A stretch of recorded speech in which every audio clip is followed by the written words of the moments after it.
Hello and welcome to a brand new episode of the American Patriots channel. On this channel, we've been working hard to create actions to reduce poverty, to improve the financial situation and outlook for all Americans. So in effect, we've been working to raise all boats. Several episodes ago, we talked about and addressed economic inequality. And on our last episode, we talked about improving education. Today, we'll be discussing employment in America.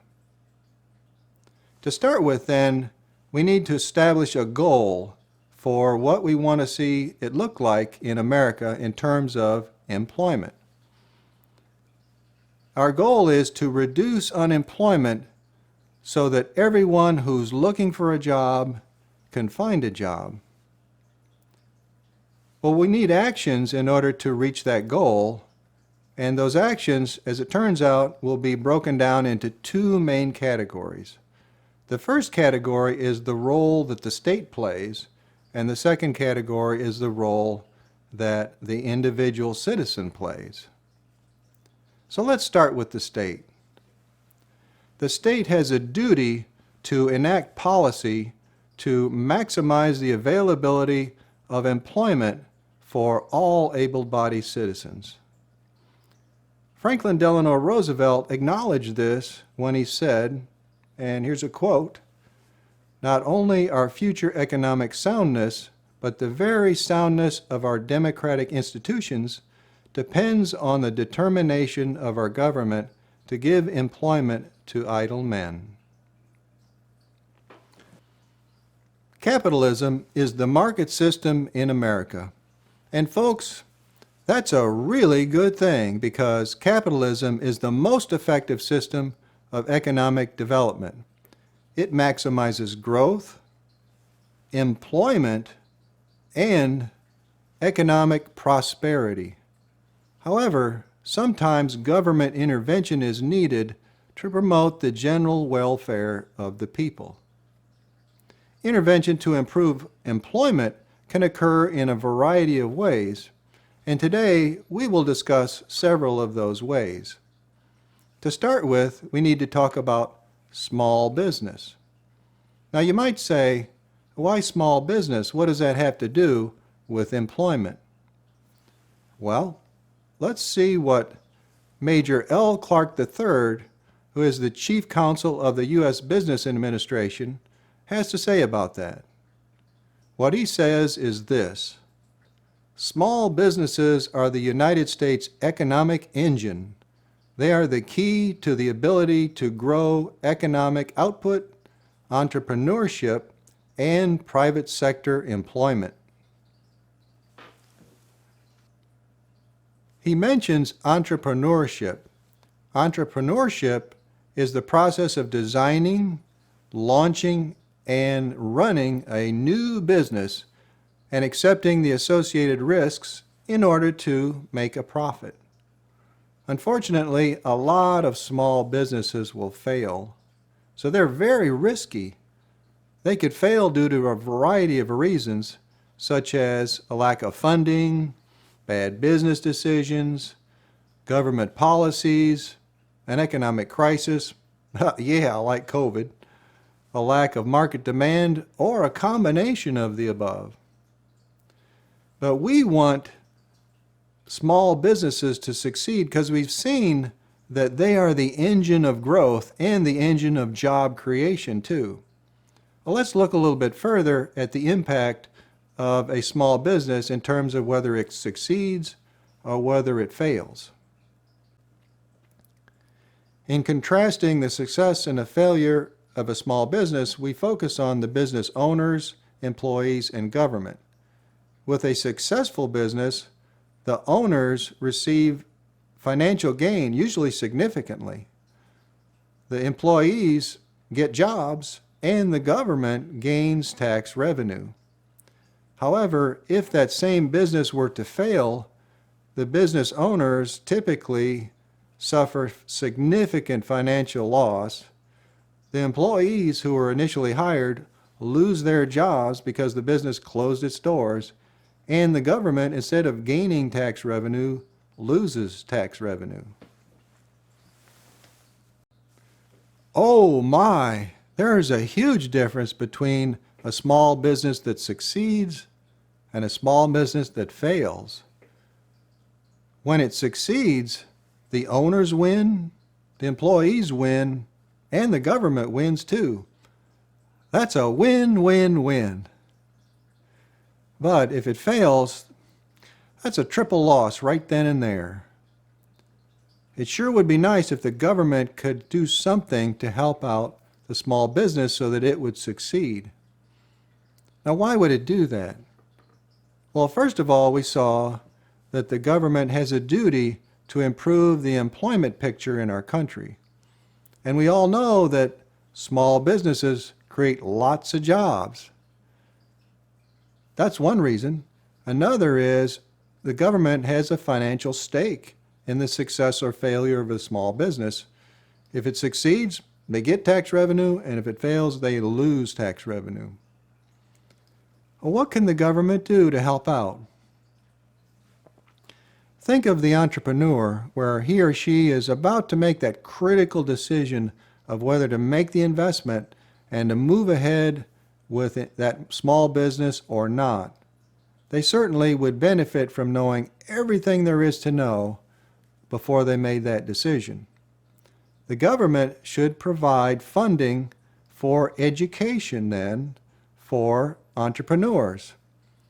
That way the entrepreneur could go to classes and learn everything there is to know about opening a small business, and they would be well benefited to do so. In addition, the government could provide funding for consultants for entrepreneurs as well. A consultant is an expert and could definitely help there. They could answer questions such as, well, what's it look like in this area for the demand of my product? Is there a good, strong demand or not? But then also, what's the competition look like? Is there a lot of competition? How much price can I set for my product too, or my service? And where should I locate my business, and how can I reach my customers? So those questions and many more could be answered by the consultant. That way, the entrepreneur would be well equipped to make that all-important decision. Now, what else can the government do? Well, they could provide favorable tax treatment to the small business. Think back when McDonald's was only one restaurant all by itself. Back then, it was very vulnerable, and if conditions weren't just right, it could have easily failed. There's a lot of small restaurants like that, burger joints, basically, that have failed. Well, that shows that the government is well suited to help out there by providing favorable tax treatment, and especially extra favorable treatment to a newly opened business. That allows the business to get their feet under them and get going and start growing. And look at the amount of employment that's provided by McDonald's today. Wow, that's what it's all about.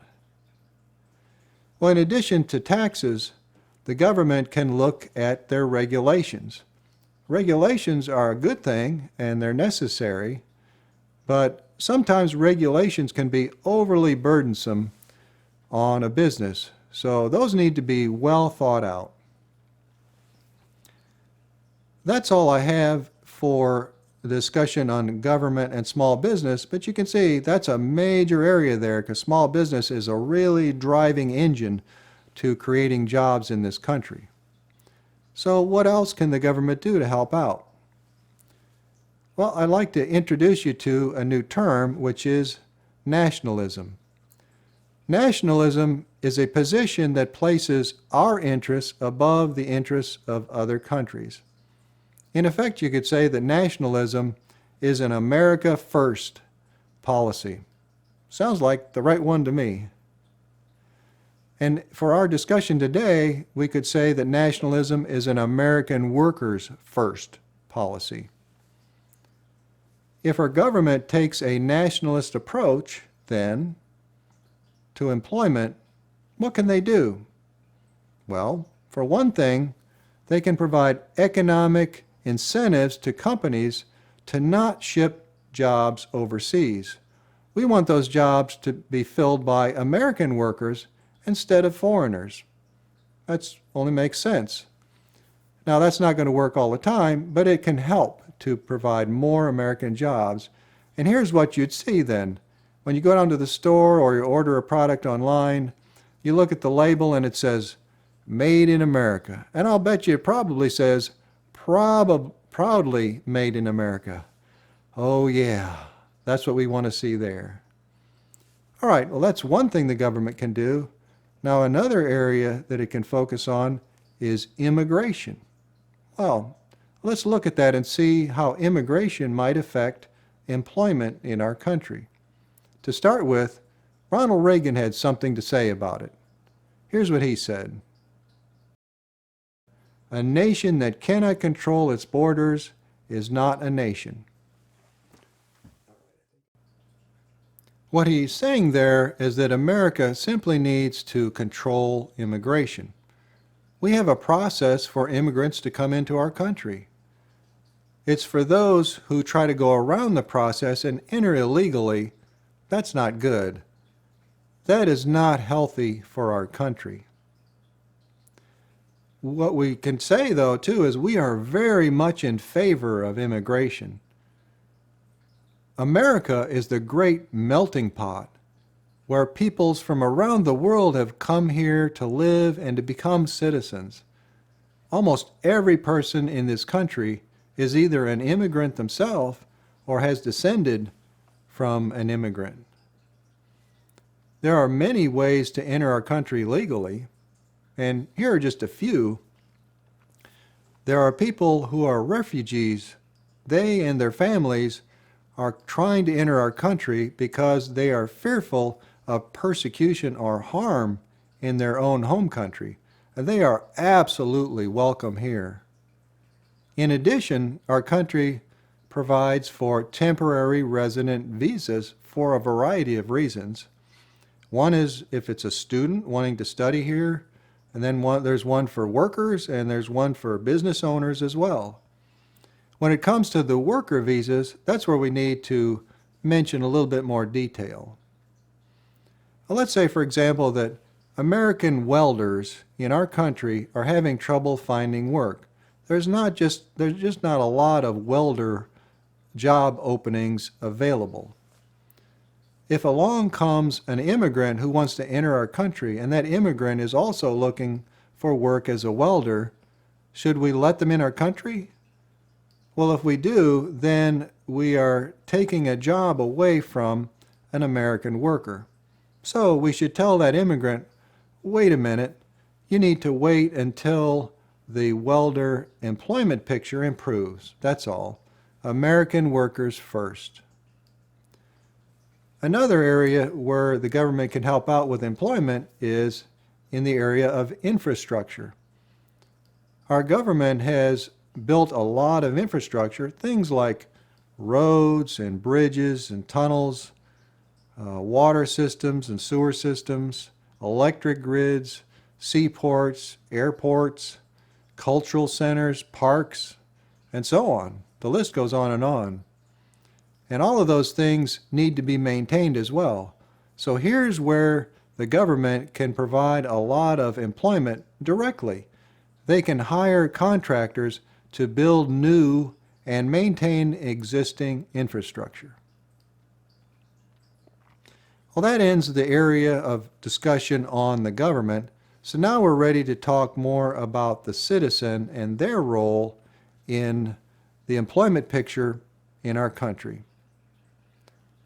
What is the role of the citizen?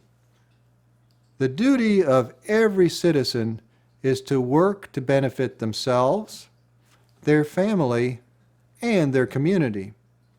To do so, they need to go to school and get a good education, to stay in school as long as possible and maximize their learning, and then when they finish school to either enter the workforce or maintain the home, and work hard and do a good job there as well. Last time when we looked at education, we learned something about how it relates to unemployment. So let's look at that bar chart one more time. Here what we saw when we looked at the blue bars is that the level of education has a significant effect on the unemployment rate. If a person had less than a high school diploma, they had a rate back in 2019 of 5.4%, but then that rate dropped all the way down to 1.1% with people with doctoral degrees. So there we can see very clearly that if we want to improve the employment, to reduce the unemployment level, all of us need to strive to reach a higher level of education. And what I said last time was that we should require at least a high school diploma for everyone. And in reality, we should shoot for at least some education after high school. So that would be the some college, no degree category. And there, the employment rate at that time was 3.3%. That way we would avoid those lower categories where it was 3.7 and even worse yet, 5.4%.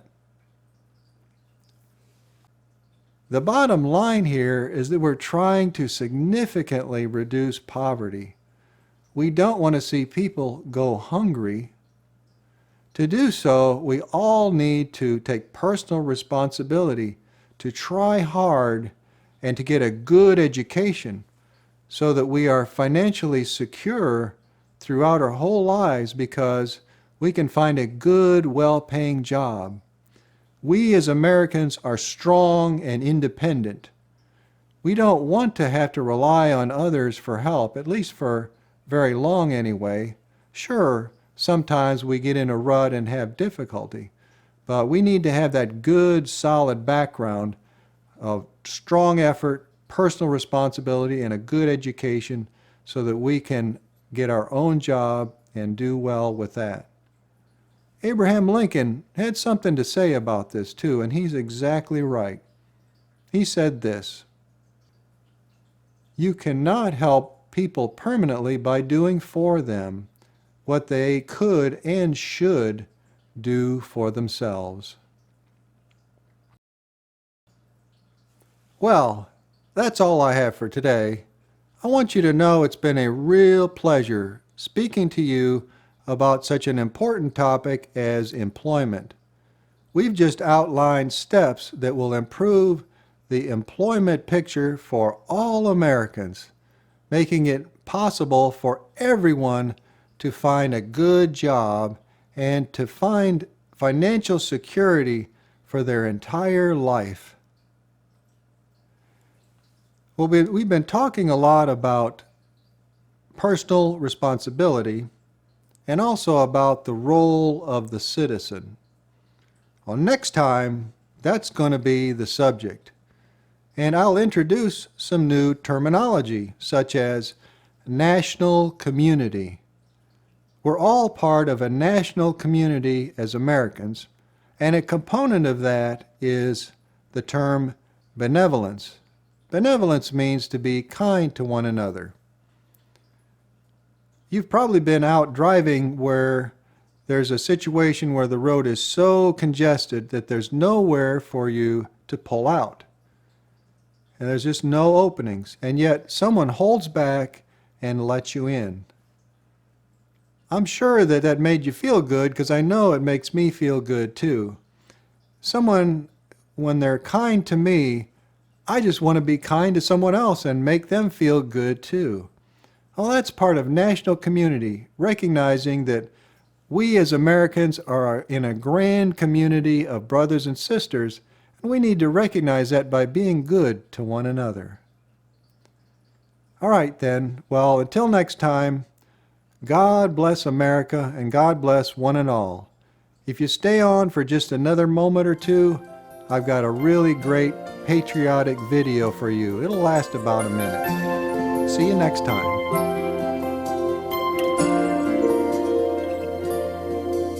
If tomorrow all the things were gone, I'd work for all my life and I had to start again with just my children and my wife. I thank my God above to be living here today, for the flag still stands for freedom, and they can't take that